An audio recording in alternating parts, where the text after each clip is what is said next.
Hamtech, welcome to my videos on the DJI Neo drone. In the background you can see my smartphone. It's an Android device, but you can use your iPhone. The unique thing about this drone is that you do not need a remote control to fly it, and it also has automated flying options.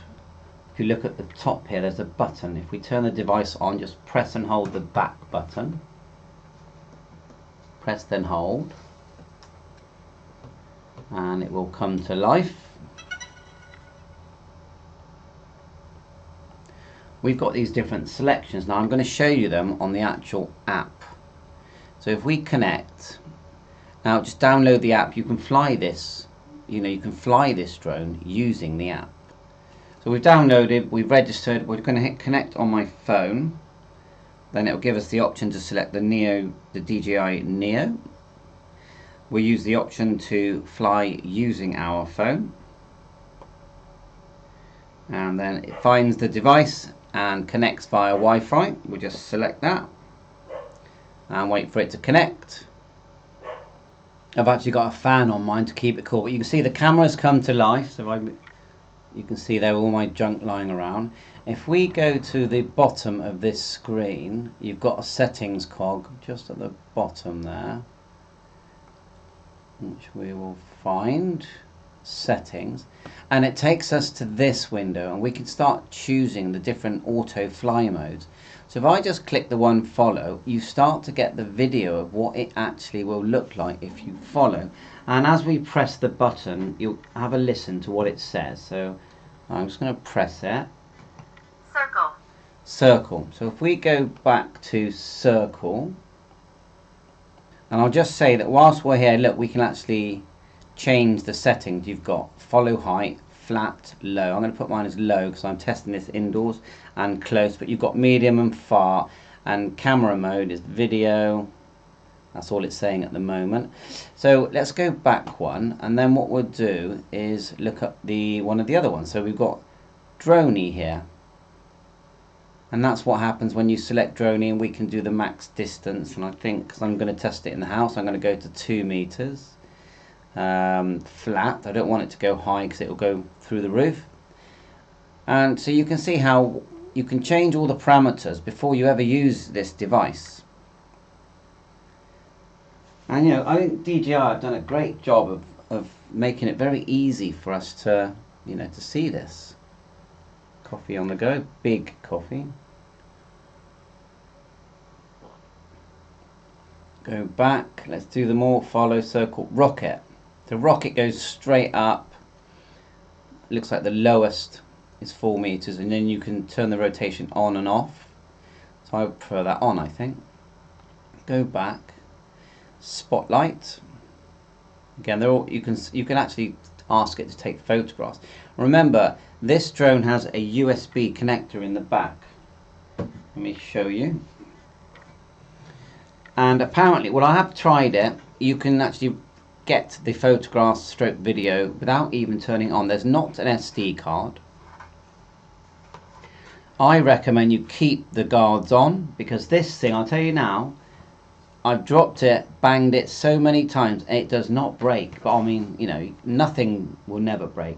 You can see your selections there. Let's just quickly cycle through them so you can hear them as well. Rocket. Spotlight. Let's actually go to them as we do it. So spotlight we're on now.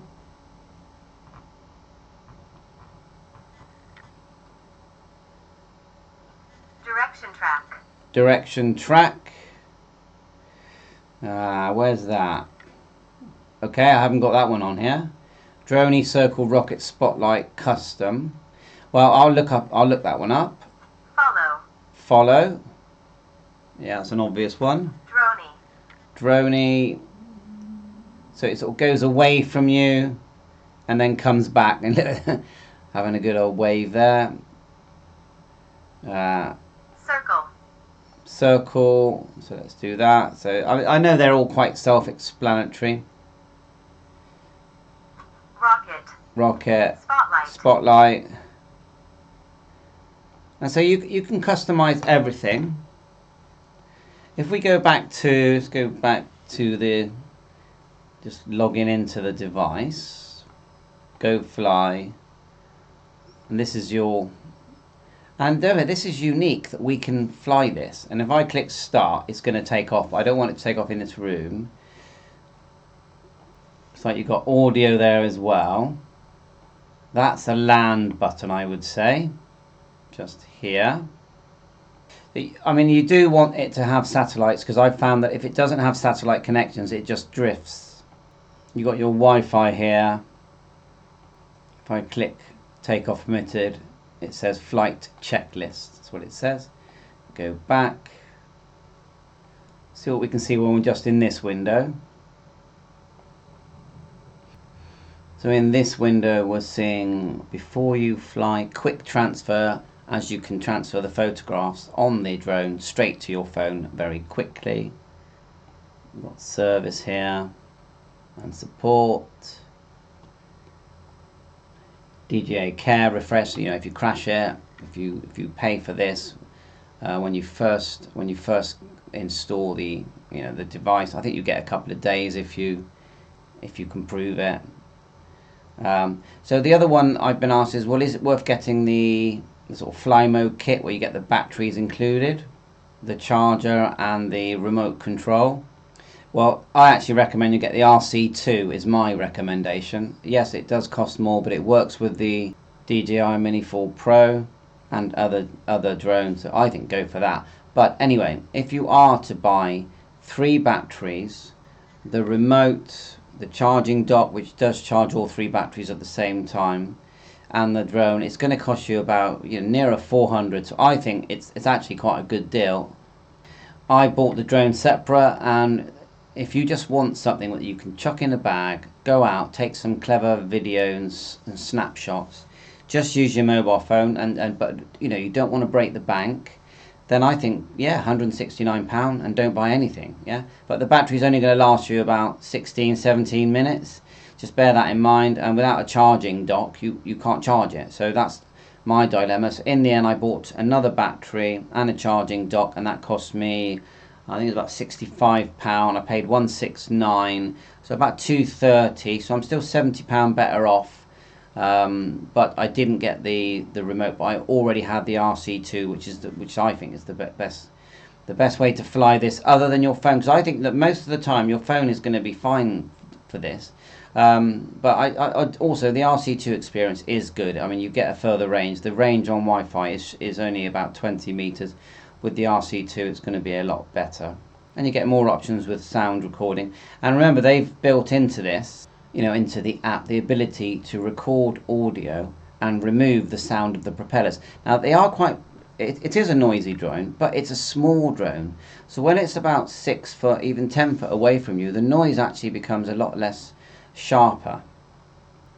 If you've never used a drone and you'd like to give it a go, for £169 you get one of the best, you know, manufacturers, DJI, and all the backup that comes with that, all the updates, because they're sure to do updates. Now, it's 4K, 30 frames per second, adjustable, and it's not the best camera, and the you know, the little camera just goes up and down. Okay, it just goes up and down, right?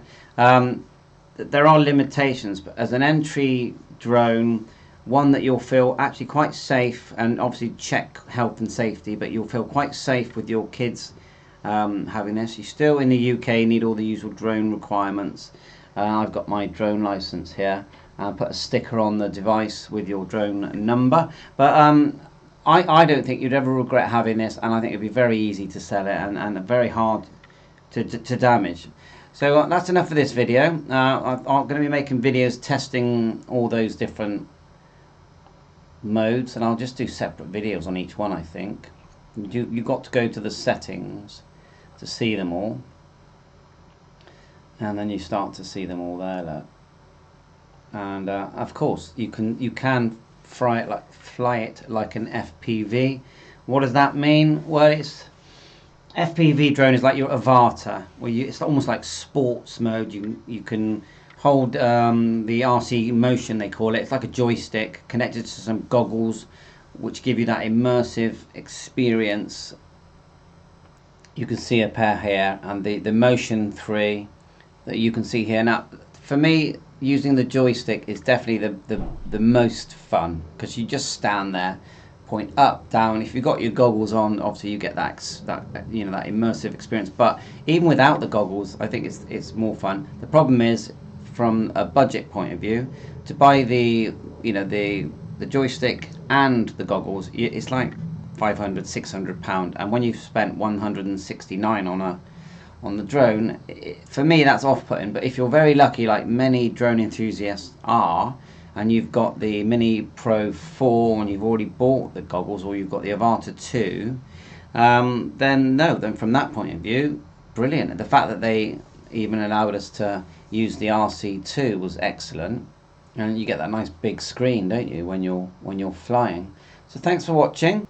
There's loads and loads of really cool videos on this, and if you go on YouTube, the videos that they make are just fantastic, literally fantastic. Thanks for watching. Bye for now. Hamtech 73.